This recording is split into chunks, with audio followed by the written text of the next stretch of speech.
ये कहानी है चतुर कौवा और घमंडी चिड़िया की। एक घने जंगल में एक ऊंचे पेड़ पर एक सुंदर चिड़िया रहती थी जिसका नाम किट्टी था। किट्टी बहुत ही मधुर गाना गाती थी, लेकिन उसे अपनी सुंदरता और मीठी आवाज पर बहुत घमंड था।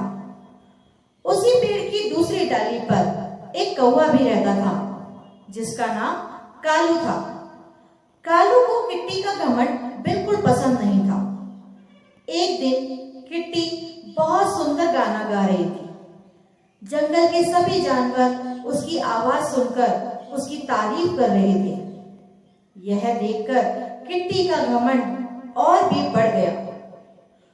उसने कालू को पास बुलाकर कहा, कालू, तुम तो कितने बदसूरत और तुम्हारी आवाज कितनी कर्कश है। देखो मैं कितना सुंदर हूँ और मेरा गाना कितना मधुर है। कालू ने किट्टी की बात शांति से सुनी और कहा, किट्टी, सुंदरता सिर्फ बाहरी नहीं होती, असल सुंदरता तो मन और अच्छे व्यवहार से होती है। इस कहानी को आगे बढ़ाने से पहले चैनल को लाइक व सब्सक्राइब जरूर कर लें। अगले दिन पक्षियों ने मिलकर एक प्रतियोगिता रखी। जो भी सबसे ऊंची उड़ान भरेगा और सबसे ऊंची आवाज में गाना गाएगा वही विजेता होगा। ये बात उस पेड़ पर बैठे सभी पक्षी सुन रहे थे। यह सुनकर किट्टी बहुत खुश हुई क्योंकि उसे लगा कि यह आसानी से जीत जाऊंगी। प्रतियोगिता शुरू हुई। किट्टी ने अपनी सारी शक्ति लगाकर उड़ान भरी और बहुत ऊंची चली गई और मधुर आवाज में गाना गाने लगी, लेकिन उसकी आवाज नीचे तक नहीं पहुंच पा रही थी। वही कालू ज्यादा ऊंचा नहीं उड़ा और ऐसी जगह गाना गाना शुरू किया जहां से उसकी कर्कश आवाज पूरे जंगल में गूंजने लगी।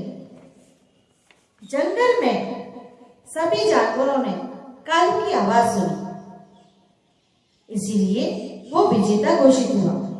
किट्टी समझ गई थी कि सिर्फ सुंदरता और मधुरता ही सब कुछ नहीं है। कभी कभी समझदारी और सही समय पर सही काम करना भी बहुत जरूरी है। किट्टी का घमंड टूट गया था। उसने कालू से माफी मांगी। उस दिन से किट्टी ने घमंड करना छोड़ दिया।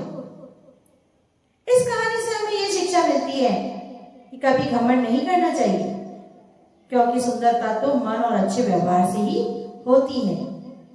ऐसी नई नई कहानी के लिए चैनल को लाइक करें, सब्सक्राइब करें, घंटी का बटन दबाएं और बताएं कि आपको ये कहानी कैसी लगी और आपको कैसी कहानी सुनना पसंद है। धन्यवाद।